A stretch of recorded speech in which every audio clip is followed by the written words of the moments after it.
వాళ్ళని అడిగి మంచేమిటో చెడేమిటో తెలుసుకుంటాను. చుట్టూరా జరుగుతున్న ఘటనల్ని వివరించమని కోరుతాను. వాళ్ళ అనుభవం బట్టి మంచి దారిలో వెళ్ళిన వాళ్ళు కష్టపడి కాదు ఇష్టపడి చదువుతాను. జ్ఞాపకం పెట్టుకోవడం కోసం కాదు, అర్థం చేసుకునేందుకు చదువుతాను.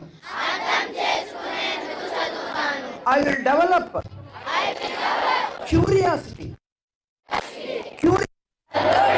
Curiosity based learning becomes fun, becomes a thrilling job. కుతూహలంతో నేర్చుకోవాలని చదివితే చదువు ఉల్లాసవంతంగా ఆసక్తికరంగా మారుతుంది. బోర్ కొట్టదు. చదివింది గుర్తుండిపోతుంది. మెమరీ పెరుగుతుంది. చక్కగా పరీక్షలో రాసి మంచి మార్కులు తెచ్చుకునే అవకాశం ఉంటుంది. Curiosity enables continuous learning. Exam కోసం ఎగ్జామ్ ఉన్నప్పుడే చదవడం కాదు. రేపు చెప్పబోయే పాఠాన్ని టీచర్కు ముందుగానే నేను చదివి అర్థం చేసుకునేందుకు ప్రయత్నిస్తాను. This is called pre reading. అలా చదువుతున్నప్పుడు అనేక సందేహాలు నాకు వస్తాయి. టీచరు ఆ పాఠం చెబుతుంటే పర్మిషన్ తీసుకుని ఆ ప్రశ్నలను అడుగుతాను. I will seek clarification of my doubts. ఆ రోజు చెప్పిన పాఠాన్ని ఆ రోజే డే స్కాలర్స్ ఇల్లు అనండి, హాస్టలర్స్ హాస్టల్ అనండి, ఆ రోజే ఇంట్లో లేదా హాస్టల్లో రివైజ్ చేస్తాను. ఎప్పుడైతే టీచరు చెప్పిన పాఠాన్ని వెనువెంటనే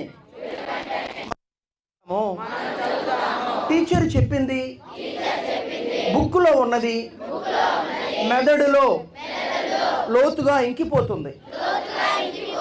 this is called continuous learning. Continuous learning enables me to understand the various concepts deeply.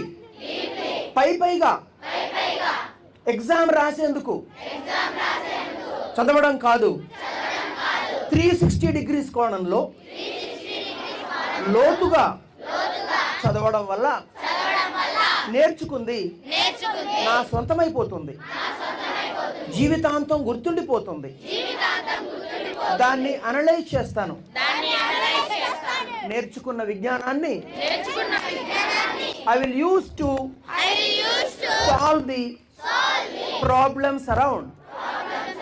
In other words, curiosity and continuous learning leads to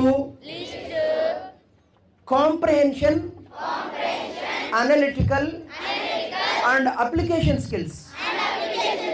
I love my mother. I love my father. I love my family.